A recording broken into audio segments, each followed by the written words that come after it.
बजाज चेतक का छोटा भैया आ चुका है शोरूम पे, जिसको कंपनी कह रही है चेतक मिनी है, आप मिनी चेतक भी इसको कह सकते हो। जो हिसाब से ये प्राइस रखी गई है और जो फीचर आपको ये प्रोवाइड कर रहा था, आप बोलोगे कि भैया लूँगा तो यही लूँगा, क्योंकि सिटी यूज़ में इससे बेस्ट गाड़ी नहीं हो सकती और ये सीधा ऑर्बिटर को कम्पीट करेगी या नहीं वो भी हम देखते हैं। और जिस किसी को भी लग रहा है कि फाइबर पार्ट यूज़ किया गया, थोड़ा बहुत किया गया, बट गाड़ी का जो बॉडी है वो पूरा आपको मेटल बॉडी के साथ मिलेगा।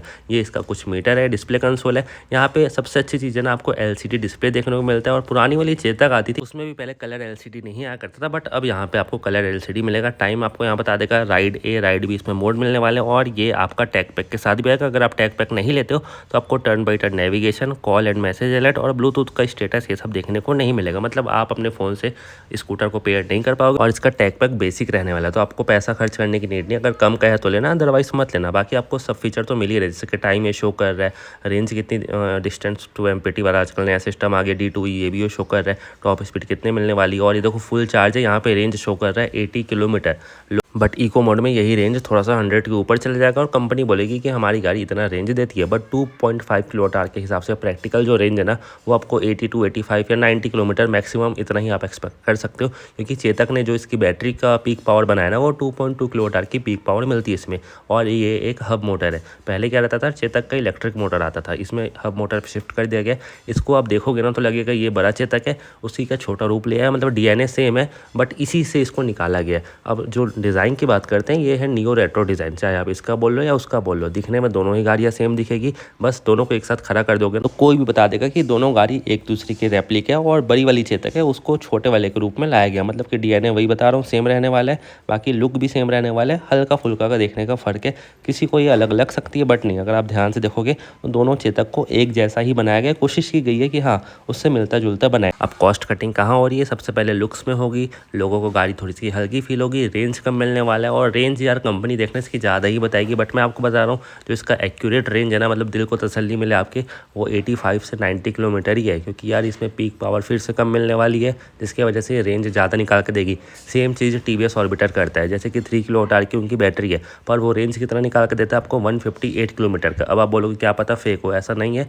रियल वर्ल्ड में जो भी कस्टमर उसको लिए ना, उनको 135 किलोमीटर गाड़ी दे देती है। किसी किसी की नहीं देती, बट मैक्सिमम लोग की दे देती है। अगर आप फिर से तसल्ली के लिए पूछोगे ऑर्बिटर में कितना मिलता है, तो 115 से 120 किलोमीटर के ऊपर ही चलती है वो। तो उसी प्रकार से इसी में भी आपको वही रेंज देखने को मिलेगा।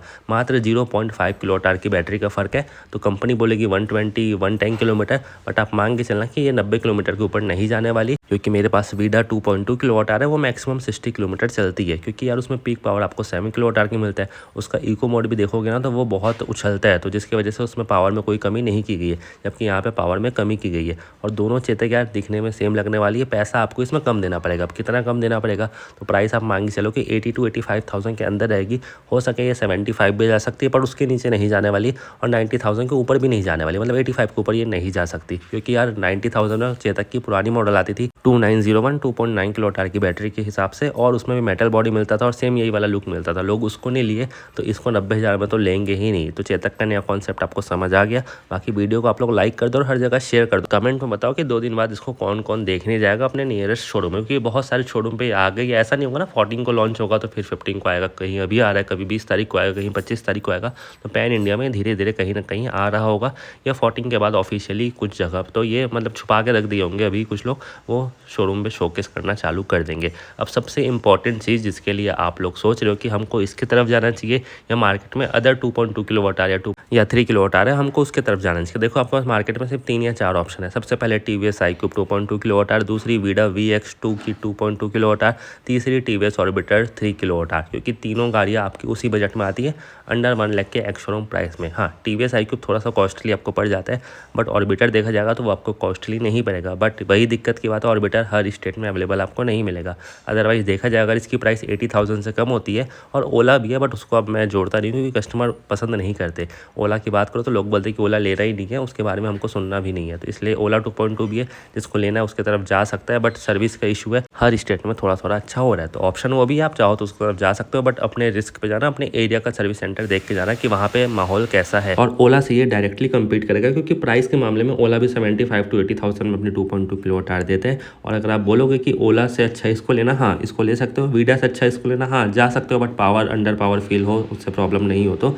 बाकी चेतक और ऑर्बिटर थोड़ा सा कॉस्टली आपको पड़ जाएगा। बाकी आपको ओपिनियन और 14 को फिर से मिलते हैं नेक्स्ट वीडियो के साथ।